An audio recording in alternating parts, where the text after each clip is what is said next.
Sorry, I was not aware we were starting already. I was taking my last few notes. Well, as I said, thank you very much for being here. Good morning. And let's now tackle a topic that I've always been personally interested in.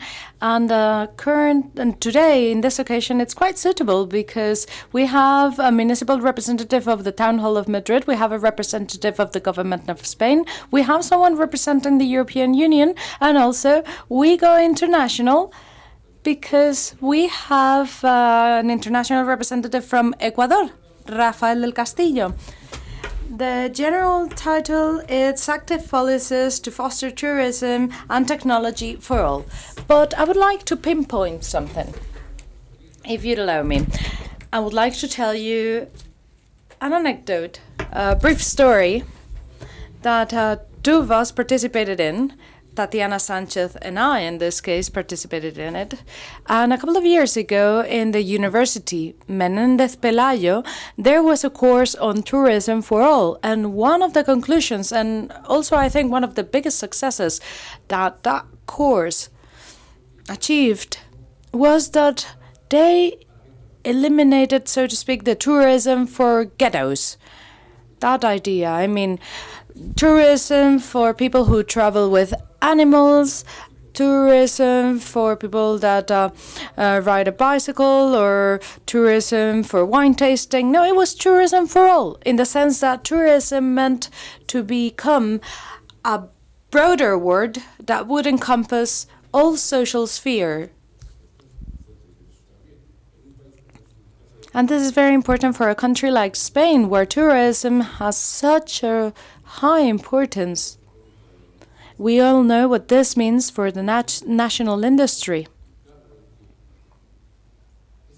We need to be fully aware of the fact that this tourism needs to encompass everybody without focusing too much on the peculiarities, and this is an addition factor. And now we include new technologies in tourism to foster that activity, and I think that's really interesting. This is the format that we're going to follow for this session is the following. I will briefly introduce our participants, our panelists, and I will ask a question to each one of them. They will ask a question, then I will ask a second question, and then we'll go to the conclusions. First and foremost, to the further right corner, we have Mr. Luis Cueto, General Coordinator of the Town Hall of Madrid. Well, I'm sorry, but I'm going to simplify their curriculums because we're more interested in what they have to say rather than what they did previously. Secondly, Tania Sanchez. We have already coincided in some forums that tackled these issues, and she is the Deputy Director of Development Sustainability into the field of tourism, the State Secretariat of the Ministry of Industry, Energy and Tourism. Sorry, your name is Tatiana Martinez, not Sanchez, and that's what I said. I'm sorry, because actually we've known one another for quite a long time. I'm sorry, that was a bit of a glitch. Tatiana Martinez. And by her side, we have Rosa. Rosa has been working in the field of disability for quite a long time. She was working at the European Parliament level, and I was working at the same time in the Spanish Parliament. So we really advocate this issue, and in this case what we are trying to do is to fit together disability and tourism, and I think her participation will be very enriching, and most importantly the conclusions that she might be able to escalate to the European Parliament. And to my right we have Rafael Castillo. He's the main advisor of the CETEDIS. Today we live in an acronym world, and it's so difficult to remember all of them. So I did ask him to break the acronym down for me to know what it means. It is the Technical Secretariat for Inclusive Management of Disability in the Republic of Ecuador. So, in the case of Luis Cueto, well, sorry, we did agree upon the questions that we were going to ask, but they will answer freely, nevertheless. So, Luis, What are the policies regarding technology and tourism that are currently being developed in the Town Hall of Madrid? Thank you and good morning, everybody. Well, the most important entity at the Town Hall level is called Madrid Destino. It's a legal entity, and its most important tool is the portal, which is madrid.com. There we offer plenty of information, and we also have an online platform so that professionals can establish businesses, not just so that they can get information, but rather so that they can have an active business in there. And we did have a contribution of funds at the European levels, and we managed to foster many tourist destinations here. For instance, Casa de la Panería at our main square, and it's been refurbished so that it can be accessible. We offer information using tablets, and there's many different ways now to access information about the things that we can do in Madrid. The second most important point is that kilometer zero, which is the most important kilometer in Madrid, which is at the Cibeles Square, it is going to be refurbished. Right now, it's really calm. It's not too lively, and we want to cause a revolution there. So what we're going to do in that area is to offer associations, companies, and sectors to use the former mail stands where they used to deal with letters and whatnot. Well, what they're going to do is to install some sort of a live market. This is what we want to convert this area to, because that area is right now not too exciting. And in 2016, we will lend for free some mobile devices to tourists who we hope will return them when they finish their trip through Madrid, and information will be preloaded on those telephones so that they can have access to it and it'll be about Madrid. And also we will establish a new advertising scheme on the streets. It's called MUPIs, and what we did was to do a call for tender to have a new approach for it, and the two most important companies worldwide have been part of this tender. And right now we will be able, and on this basis we will be able to offer active information. It won't be static anymore, and Madrid citizens and visitors to Madrid will be able to get close to information from Madrid. You will be able to access information about job positions in the neighborhood and many other things. One of the things that the current team is doing is trying to extend everything, so we don't just focus on downtown Madrid, so that people visit the palace of the Duques of Osuna in Barajas.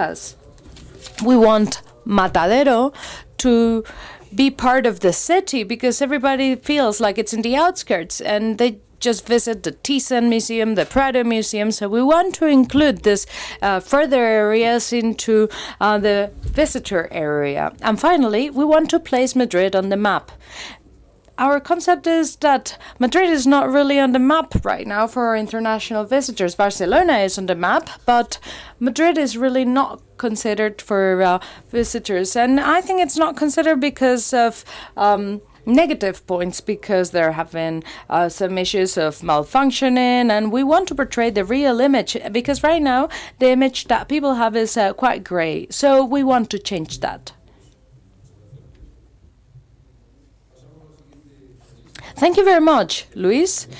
Let's move on to Tatiana Martinez. I said it right now, didn't I? And I really regret it because we've met quite a few times already, and a very significant time was when we met in that Menendez Pelayo course that summer. And it was very interesting because we came up with this name. Tatiana, has there been an increase in demand in accessible services based on these new policies? And what do you mean after the application of accessibility policies? Because now everybody's aware of the fact that this is something for all, not for the people that have the most difficulties. And this might be my personal impression. If you can offer access to the people who have the most difficulties, then you're offering accesses for everybody. I mean, lowering the sidewalks or having signaling for the blind is something that we all consider that should be done as a standard. Hello and good morning, everybody. Thank you, Paco, for the introduction. It is true. 1 year ago, we did meet in the Menendez Pelayo University in the summer course, and we were talking about accessible tourism for all. We were trying to break down the definition of tourism per se and what it meant to say tourism for all. I'd rather talk about tourism for all rather than accessible tourism. Lately, we have perceived, both me personally and when I work in the state secretariat as an official and when I was also in the general ministry, I did perceive that there's a higher demand for these services because society is moving. And I'm not talking about society from the standpoint of a person who doesn't have a business. I'm talking about the business society too. There is an increase in demand, and thanks to actions like the one that we are being part of today, there's an increasing awareness of the need to get involved in what we call tourism for all, preferably.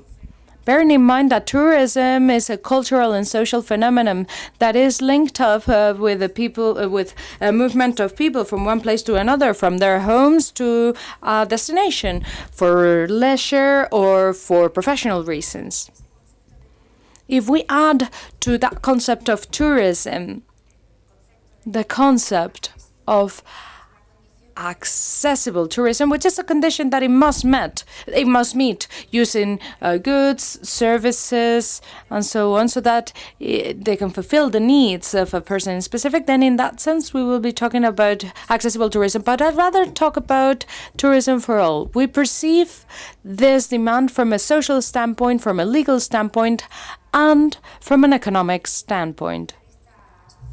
From a social standpoint, the right to equality, of equal opportunity rather, not equality among people, but equal opportunity to access a business like it's tourism, and the right to non-discrimination and social integration for all, and access to all the activities comprised in leisure or maybe in professional tourism.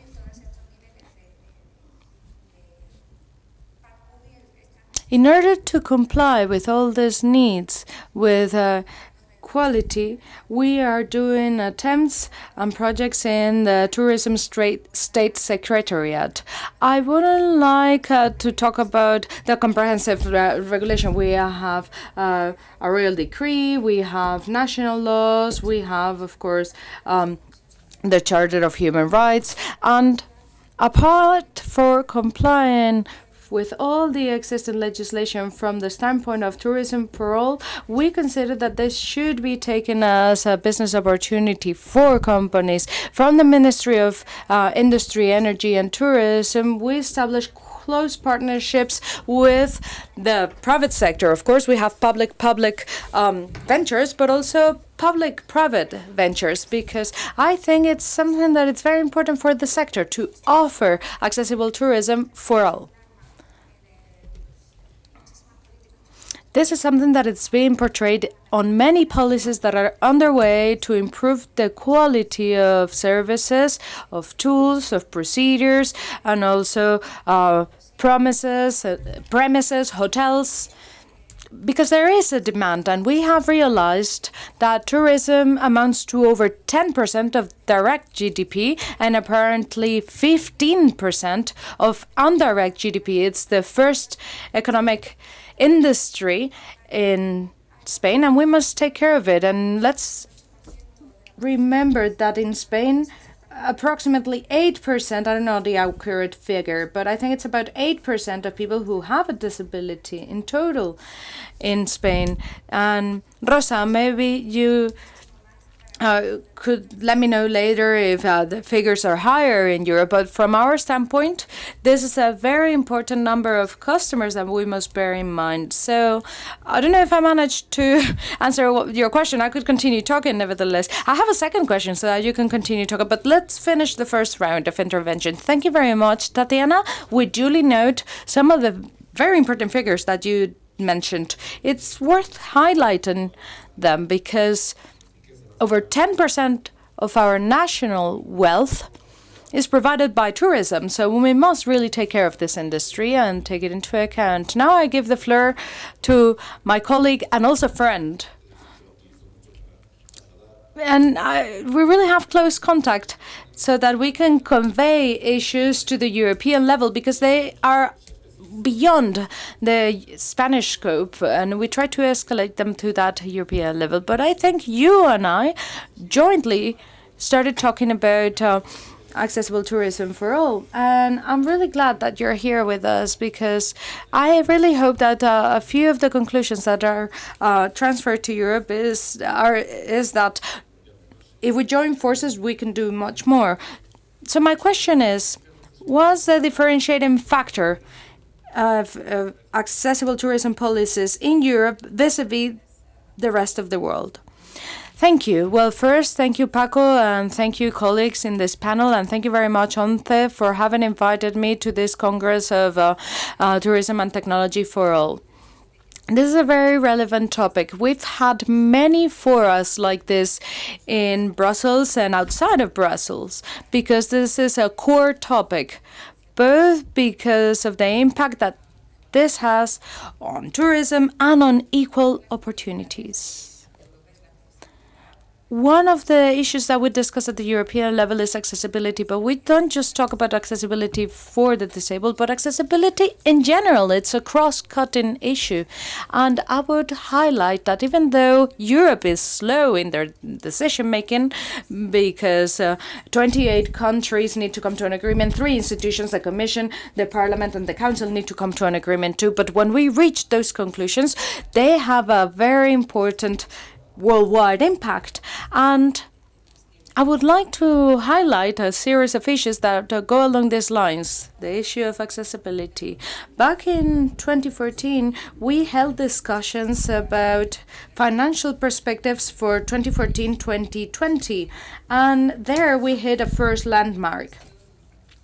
Especially due to the pressure and the participation of organizations such as CEPMI, the European Forum on Disability, and ONCE, the structural funds and cohesion funds had an ex-ante condition included in them so that no member state will get structural funds if they don't apply the Convention of the United Nations for Disability. That is to say, if they don't apply parameters for accessibility and, among others, parameters for tourism for all and accessibility in all sectors of life, they won't get these funds.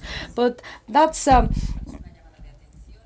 turning point, and it's also a call for attention so that all member states bear in mind accessibility. And when we talk about accessibility, we're not just talking about this in terms of tourism. We're talking about employment, the digital era, and all levels of our life. We're talking about accessibility also in sports. And tourism is an interdisciplinary issue because it entails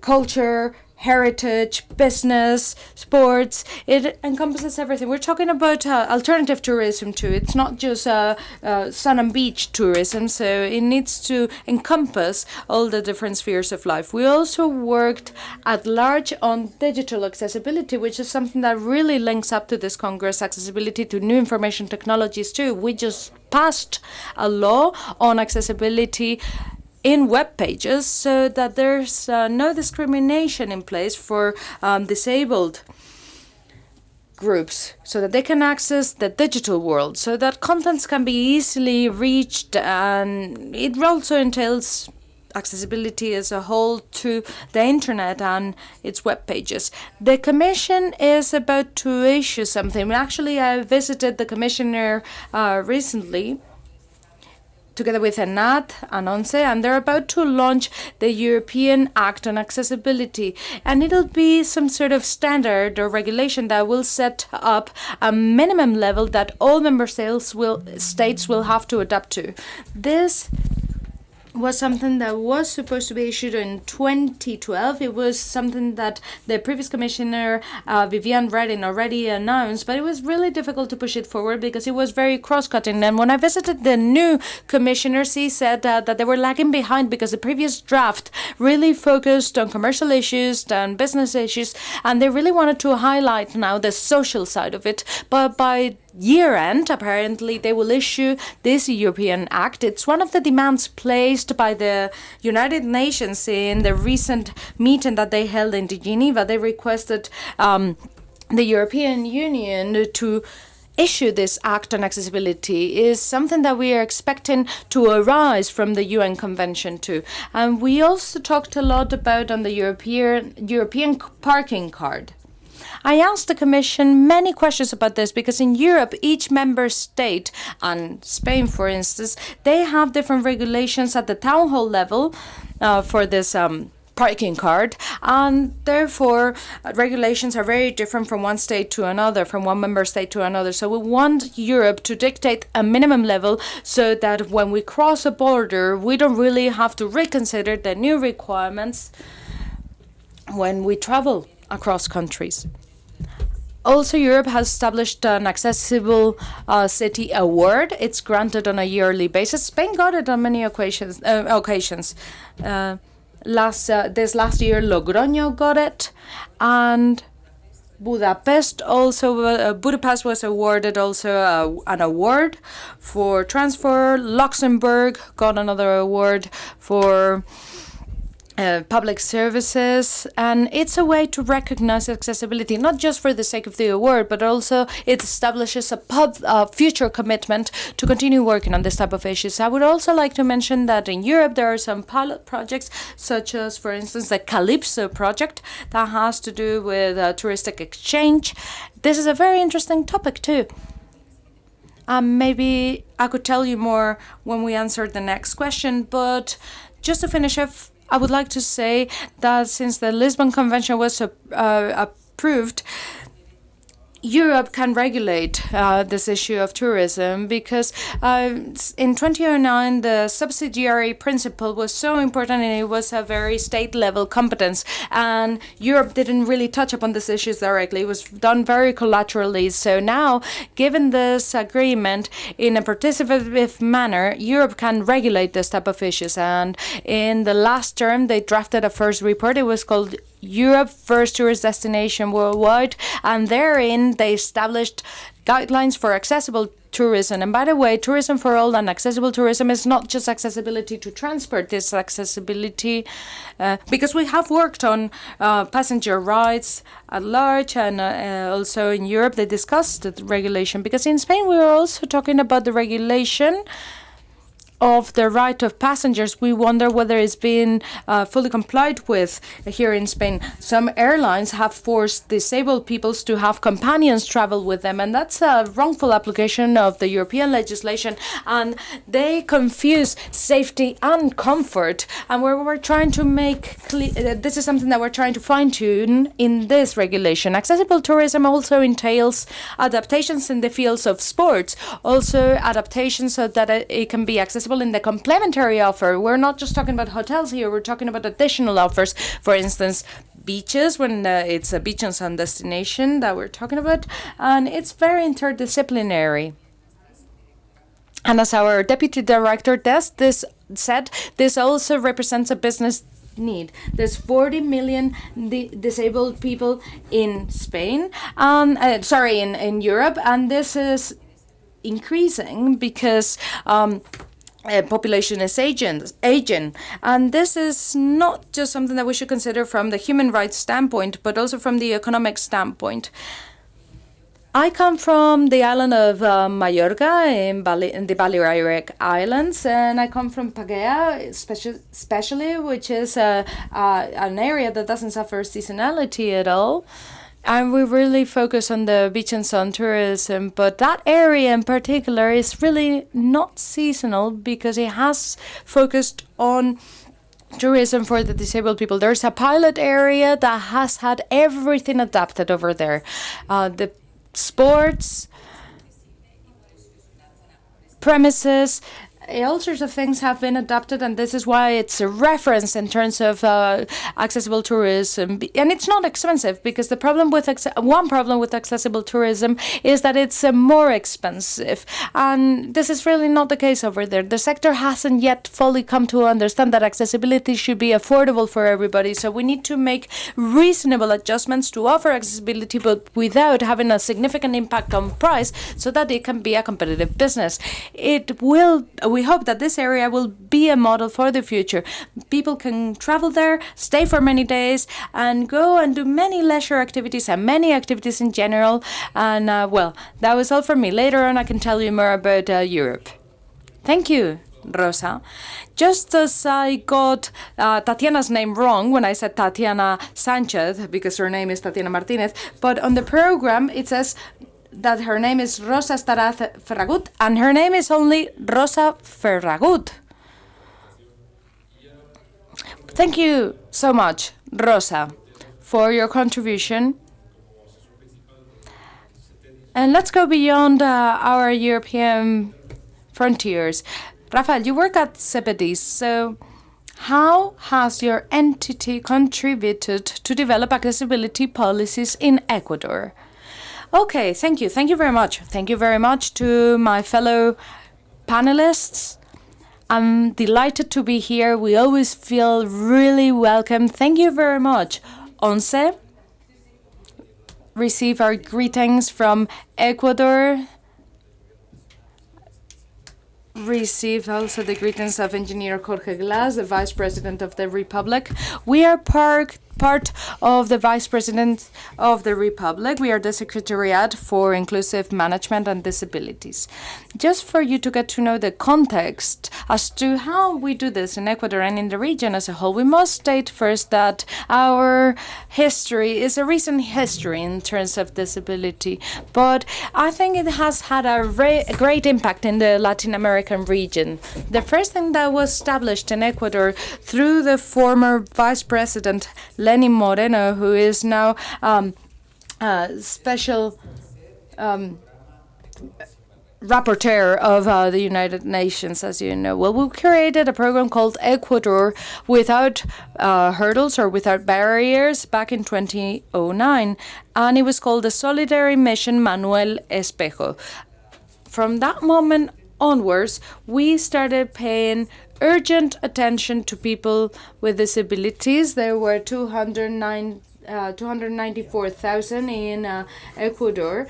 And from that point on, we started working on what we have called the evolution of the rights of people with disabilities, which is also part of our constitution of our internal regulations that also arises from the UN Convention, as we are all know. In 2013, this evolution was materialized in a different manner through the program Ecuador Lives Inclusion.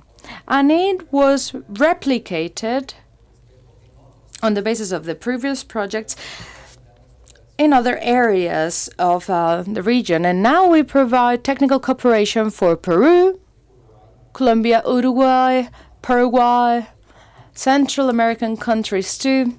And as I said, it has been a remarkable experience. But in this context that I just established, it is also very important to share with you the fact that in Ecuador, this has achieved outstanding results. So much that since 2009 until now, about 50,000 people with a disability were taken away from the poverty threshold. Thanks to this support process and to the social approach that the national government has had. We must also mention that in 2009 there were only 13,000 people with a disability in the educational system. Now it's 80,000 people, and these figures are on the rise, so much that right now we don't just offer specialized education, which is the way we call it, but also informal education. We also include people with a disability because we now count with the necessary components in order to offer the type of education. In the work sphere, we also have a law that regulates it, and in 2009 we had 15,000 people with a disability who had a job, but now the figure amounts to 80,000. So the figures are really visible. The results are visible. When we started working from our sphere, we worked on 3 axes: inclusion, participative inclusion, and universal accessibility. In participative inclusion, what we intend to do is to provide sustainability for public policies from the field, to strengthen the social fabric and to work in an articulated manner so that people with a disability can participate in public policies that are inherent to what might influence on their day-to-day. So much that up to date, almost 100,000 people have participated in this, and we count on the involvement of 7,000 institutions in Ecuador. Our idea is to create these enhancements for community, not just for people with a disability, and also in productive inclusion. After the first step, which is technical assistance, as we call it, in the subsequent steps, what we do is to allow for people with disabilities and their families to establish businesses so that they can make a living for themselves, and this has provided great results. We have many economies that are based on the production of commodities or raw materials, and this has been key for this project. For instance, we have the case of Quara, which is quite famous for us. What they do is to create bio-jewels. What does that mean? Well, it's like fish skin in this case that is turned into a jewel, and it's exported. And this creates also job positions for people with and without a disability. And now, talking further about this, now the other axis that we work is universal accessibility for all, as Tatiana said. This is done on the basis of a methodology that revolves around 3 key aspects, as Rosa mentioned: autonomy, safety, and comfort. This is a methodology that we have developed in Ecuador, and quite recently, in January this very year, it received an award in France. And this was the starting point that enabled us to work not just in the country, but also with the countries of the region. And always thinking precisely of the fact that in Ecuador, we have 147,000 pregnant women, 1.5 million children below 5 years of age, 1,008,000 elderly people, and 400,000 people with a disability. So this has enabled us to have a more inclusive approach, and has also allowed us to work on the basis of that commitment that is called build accessibility. So public sector and private sector agents have been included into this project so that we can precisely work on the logistics for tourism, and later on we can elaborate on this. Thank you. We have just passed the equator of the panel, so I'm going to make the second question. It was going to be twofold for each one of you, and we've got the clock over there, so we'll have to stick to time. So I'll ask you to be brief. Luis, I ask you again, how national policies of implementation have been implemented regionally and locally, and what are the measures to highlight innovative measures in a destination? Well, the policy at the state level is managed by the Ministry, the Secretary of State, through Tourispain, and the Town Hall of Madrid works very tightly with Tourespaña, as it couldn't be otherwise, attending at fairs, developing classical tools of tourism, inverse visits. But the most interesting tool, in order not to speak about what we always speak about, is the germ of a very interesting PPP, which is the Association Turismo Madrid. It is a tool who wants to be financially independent, though great part of the contributions are publicly funded. But we go to travel agencies, hotels, Aena, El Corte Inglés, shops. I mean, all the elements that revolve around the attraction of Madrid: culture, When you try and identify why people come to Madrid and how to make things easy and how to get everybody involved, of course, the interest of the region of Madrid is for people not to be only here, but that they go to Toledo, Aranjuez, El Escorial, La Granja, Segovia. That bigger Madrid, which is so wonderful because it's so close and it's so accessible in distance. So it would be interesting for you to get involved in order to be how accessibility is taken into account here. But market does not always take into account because market goes to big numbers. Because when you make money of a conventional tourist, you're not aware about the needs of populations that represent a cost and which represent not so much a benefit. And that's where public institutions include a different vision. With regards to the second part of how to highlight innovating things that are done at a destination, well, it's so difficult to answer this good question. How credibility in a saturated world of information, in a world saturated of information, well, you have to make the most of what you get. But now in Spain, at least at municipal level, there's huge curiosity for these new town halls, these new councils. What are they going to do? And some of the mayors, in the case of Madrid, Manuela Carmena, is raising interest to know what is happening in Madrid, nationally but internationally. And that is interesting to make it a use of it, because that might be interesting for someone who, for example, we were told the other day that the growing flow of people coming from India, or Indian people that want to come to Madrid because of an Indian movie that was shot in Spain with all the topics, and that generated what they say is the aspirational desire to come to Spain from India. But the thing is that there's no direct airline Madrid-Delhi, so we're working with different projects that they try to say that when I want to go to Spain, there are no flights to Spain. So it's clear that our work is to meet everyone. And I shall finish with this, the people from Madrid Destino, they've got a touristic intelligence destination. They do experiments, but in a very weird way. If technology fascinates technicians but does not fascinate business, well, we must wait for it to be mature.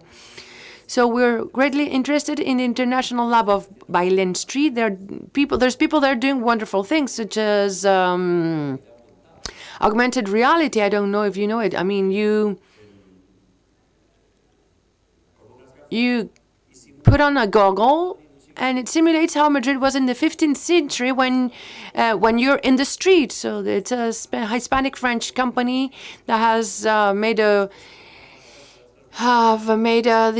Strasbourg Castle, and it's excellent what they've done. But when you tell that to a touristic operator, they tell you, well, you keep on playing with your games, and what I care about is the mobile application, which is what 2 million people will download, not just what 5,000 technicians like. So people want for technology to be massive, useful, accessible, and not only fascinating. So you must have all of the things. You must have what's useful, massive, and applicable. And there's a wide development of big data to get to know the tourist, to offer the products he wants. There's also a process that you might know which has not gone through in Mallorca. That's from the tourist getting his flight ticket to follow him all through his stay, telling him, well, you know that there's a winery just 2 blocks away from where you are. And that is a work which is fabulous, that is going to evolve because big data is going to advance and develop. But how to make innovations accessible? Well, by being original and having luck, amongst others. Okay, thank you, Luis, for your contribution. Well, these blend of local, national, European, and international policies can enrich and do enrich if we can transmit that to the media, because if it's not published, it doesn't exist. That's going to be the secret of our result. Tatiana, two questions in a single one. How can we encourage SMEs to innovate in tourism? And what are the needs and current challenges regarding accessibility for these companies? Well, I think that I would make the contrary questions. What are the challenges regarding accessibility, and how can from then on motivate private sector? How much time have I got? 2, 3 minutes? Well, I'll try and be brief. Well, we think that the main challenges is to try, as I said at the beginning, to include tourist market for all, because the demand of tourism is related to the supply. So the current demand is that it's all of us who require services, infrastructures, localizations that are accessible and that cover all our needs. We have to bear in mind that this demand depends on the kind of current tourists. If we talk about tourism for all, the kind of current tourist, apart from the average being people without any physical problem, we include accessible tourists as tourists that at any time might have a problem of impairment because of a permanent impairment or because it's a temporary impairment. Any of us can just break a foot and may need a wheelchair or have a physical problem that impeding our movements in normal conditions. And we also include within accessible tourists the elderly, senior tourists, and we're working hard there because we will all be seniors. As Rosa was saying, European population is getting older and older. So we're interested about that sector because it's tourism for all. So the demand is very important. Which is the supply? The supply we have to encourage by helping the private sector is the one of generating that interest for that kind of demand that currently exists. Our working mechanisms from the Secretary of State are attracting new market segments such as tourism for all, accessible tourism, depending on what I said before. The tourist has changed, is a wider spectrum of tourists.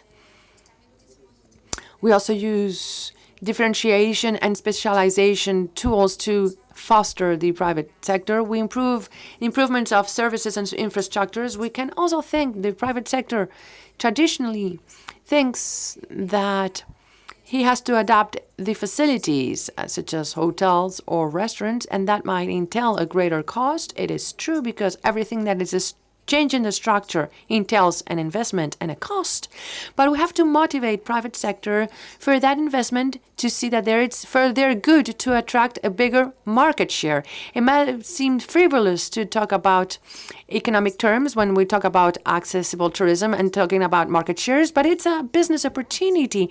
And the countries that are at the avant-garde use these working tools, and we have to be competitive in this line. We try to improve also the quality and the satisfaction.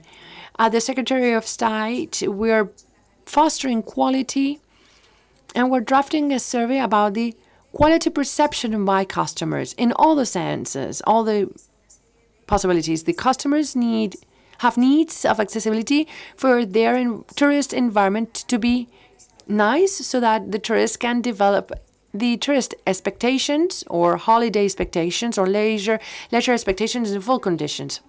We also try to find guarantees of easy consumption, natural consumption, and in any destination that will be accessible to all customers. We already work on accessibility with all the public institutions, with other local administrations and regional administrations, and we also look for PPPs, public-private partnerships, such as, for example, the Association of Hotel Owners. We also collaborate with Thermi to implement trainings on disabilities. For the first time, the Secretary of State is implementing a set of quality trainings for the tourist quality trainers, which is a system under the umbrella of the Secretariat of Tourism, and we're implementing this quality label training for the trainers on accessibility. So we have to see that and make private companies see that this is an affordable and profitable market niche, and that we have to be at the avant-garde of these countries that are working on in this sense. Tatiana, thank you very much, especially for being so brief and sticking to time. Rosa, can you think of an example? Could you give us an example of a success of implementing European policies in a specific destinations? And how do you see the future of technology in the traditional vision of tourism? Examples where there are many. We have talked about Ciudad Accesible, accessible city, but the EU has got pilot projects, one of 50,000 tourists with an exchange with South America. We had 25,000 Latin Americans to Europe and 25,000 Europeans traveling to Latin America, always focusing on accessibility.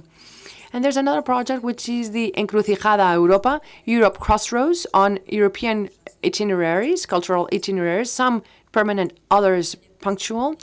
The Pieden project is within Calypso, is very interesting, in which it looks for European transnational exchanges in low season to share seasonality, but also it raises an awareness among on all the accessibility topics. But regarding tourism, the key word is quality. There is no quality if there's no accessibility. That is obvious. Our colleague from the town hall was saying that quality is and connectivity is also fundamental. You have to be connected to be able to reach that destination. So transportation is one of the cornerstones. For example, in the islands, due to competitivity, connectivity is key. And connectivity has to be accessible. That's why there are many European politics regarding transportation and transportation accessibility. Another key element is everything regarding sustainability and new technologies. It is true that the future in touristic matters, future in general, is related to new technologies. And in fact, the 2020 strategy, these are the objectives Europe has set for 2020, employment, education, but they are also regarding sustainability and innovation. Innovation because we want for 2020, 3% of GDP, of the EU's GDP, is devoted to innovation. So let's say that the future of Europe is constrained to being the pioneers and to excel in innovation in scientific projects.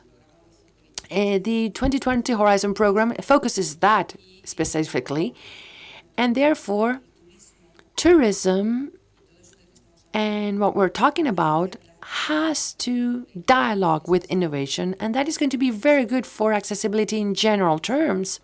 I will always say that I come from the industrial analog area, but we are living now in the digital era, and we're starting with this digital era. So it is very important for that digital era to be always taking into account accessibility, because if we do accessible things since the beginning, everything will be simple. And then also seasonality.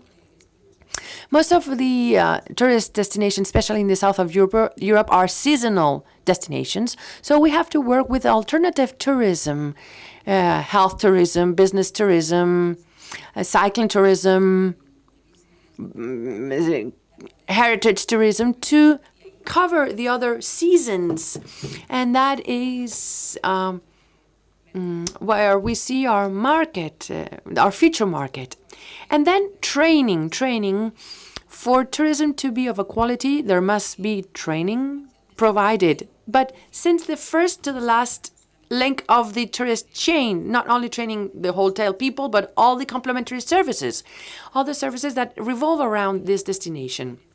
And that training has to include accessibility training and training for this group of tourists, training for all. So one of the topics that is really hot in Europe is universal design. There's a pilot project between Byzance and New York to work in different areas with universal design so that we all, when possible, work with a design for all, which is universal design.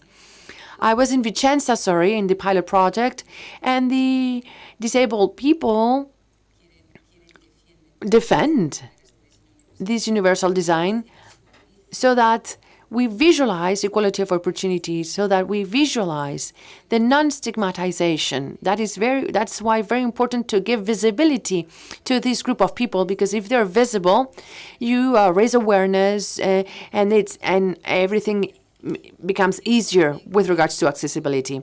And Europe has just passed in 2014 the European norm on accessibility and new technologies, by inviting all the sectors, not only the big companies of new technologies, but also all the accessibility groups. And we're working there, and we have passed a new norm on tourist packages because this norm was too old. So we must find a balance between tourism, consumer. When someone buys a tourist package, they're going to buy, that person is buying the hotel, the entry to the concert, the transportation. What happens if there are cancellations? What are the rights? So we have given more importance to the consumer in that norm, but we have also worked on accessibility. And that's it on my side. I've asked the organizers. I've got a great relationship with ONCE and with the European Forum, but all the conclusions of the Congress, I've asked organizers for them to transfer them to the European Commission so that we take more steps forward to have more accessible tourism. Thank you. Thank you, Rosa. Yes, the secret of all this is to give it a future so that it's not just something we do here. And that is a challenge I ask to all the attendees, to all the attendants to commit towards, to disseminate and continue working. And Rafael, how has the PPP influenced the policies in Ecuador, and which are the activities and challenges when including technology and accessibility in a destination? Well, the PPP, the activities of the public-private partnerships have been key. In 2013, we adopted the international norms on accessibility, and we worked on two lines. The first one has to do with the physical environment, and then access to ICTs, trying to be accessible in services and products. With these logics of these PPPs, we should mention that in Ecuador, there's a resort which is really interested on accessibility, and we are in fact already working on the coastline of the Pacific, because they've said we want to participate in what I was explaining, which is the commitment building accessibility. That, on the first terms, that is one of the effective proofs that this process is bringing results forward.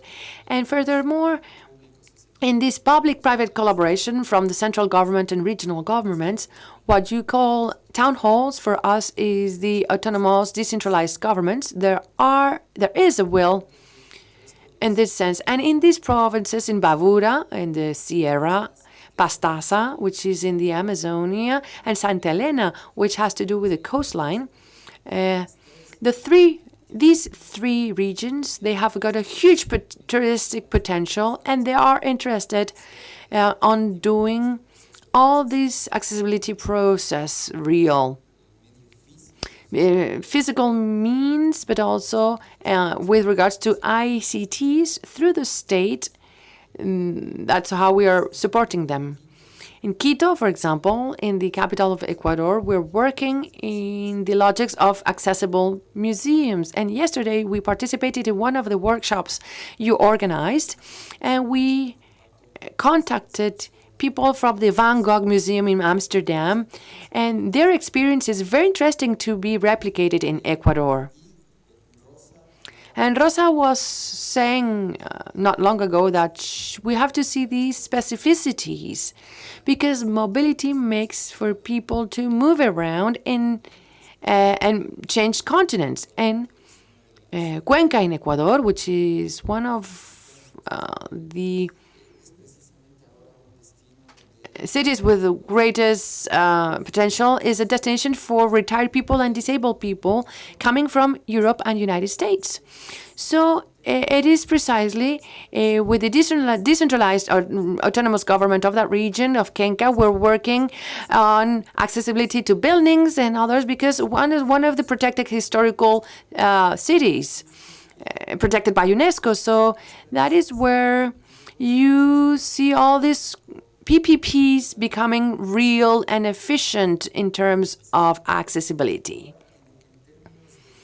In terms of ICTs, well, it's very important for us. And what we did was to provide accessibility to a website, our website, and the national government has an interest on replicating this in its own system of ministries and secretariats. And for us, one of the most important ones is tourism. And that is where we have already anchored.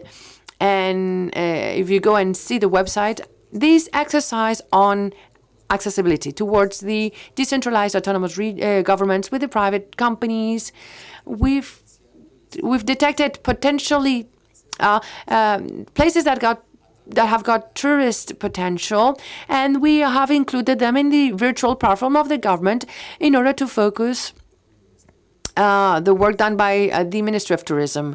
So that's why we believe that the support and supporting products and services and environments, especially on technology side, is fundamental for the development of accessibility for all.